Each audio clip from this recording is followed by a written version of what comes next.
you can describe what you do. It's a bit humiliating, but thank you for that introduction, Ellen. We have actually been at this, as many of you know, for some time now, although we're using the occasion of the launch of your book, Brian, to really have a bit of a coming out party in terms of announcing this expanded initiative and array of activities. A lot of the work that we have done in the past, as some of you in the room, I hope, are aware, really has been focused, as Ellen mentioned, on the issue of WMD and non-proliferation issues.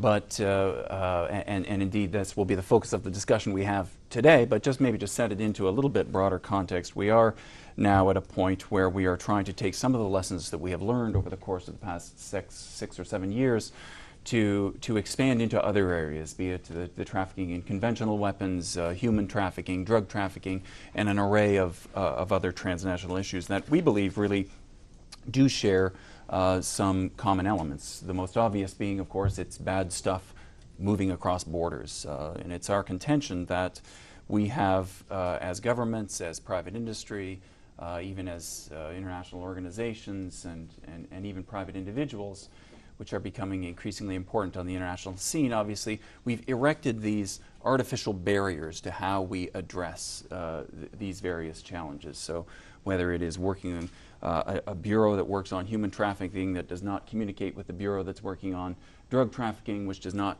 communicate with the bureau that's working on WMD proliferation issues, within a government, between governments, and certainly between governments and private industry. It's really that nexus of issues and capacities that we hope to really draw together and begin to break down those artificial barriers to the extent that we can see across them, even if we can't eliminate them entirely. But Brian, I'm extremely pleased, obviously, to welcome you here to the Stimson Center, not only so you can share in our party, but for a number of reasons. Certainly, I enjoyed reading your book, which I should mention to everyone in the room is available on Amazon.com, and I highly recommend you rush back after the event to your offices and purchase a copy. But there are other reasons as well. I think to be topical, obviously the issue of non-proliferation, of nuclear proliferation, and certainly nuclear terrorism, Brian, really never leaves the headlines. It's always there as a subtext, although it pops up and down over time. But I think in light of the relatively significant budget cuts that the President has announced in his 2014 budget to the suite of non-proliferation programs that the U.S. government is leveraging to address this problem, it is certainly a topical issue.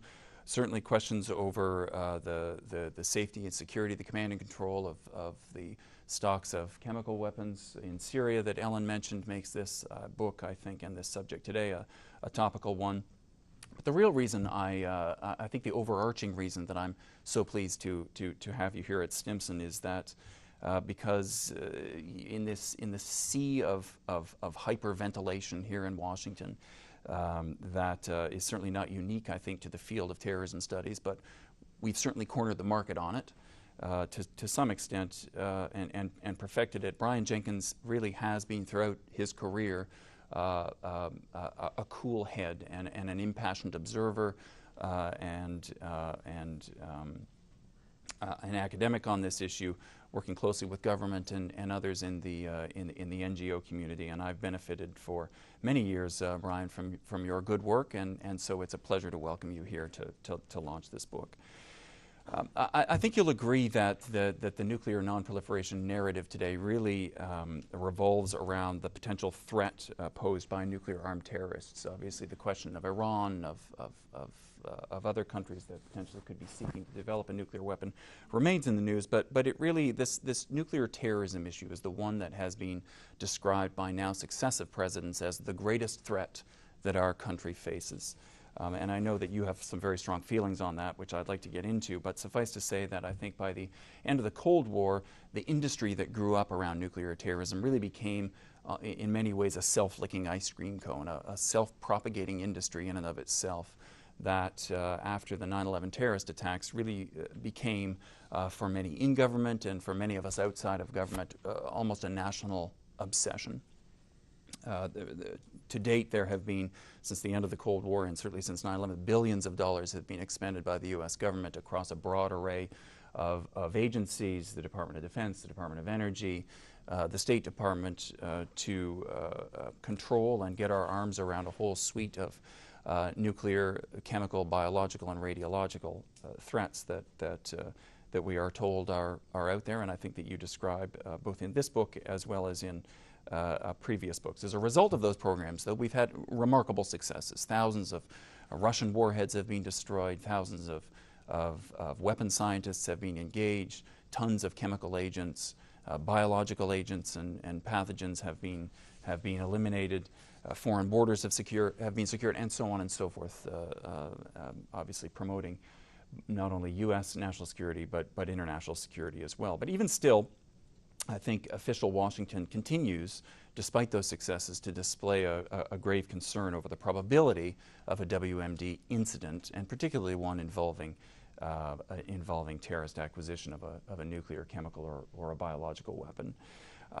So just before coming on stage here, I just quickly racked my brain for a few examples of the prognostications that have been out there. So let me just list a couple of them. In 2001, a commission led by Howard Baker and Lloyd Cutler, that you will recall, Brian, well, stated that, quote, "The most urgent unmet national security threat to the United States is terrorist acquisition of a weapon and insecured stockpiles of nuclear materials." In 2002, Warren Buffett, in a letter, stated, the Oracle of Omaha, quote, "If the chance of a weapon of mass destruction being used in a given year is 10%, for those of you who are mathematicians, you're going to have to follow this closely, and the same probability exists for 50 years, the probability of an event happening at least once during those 50 years is 99.5%.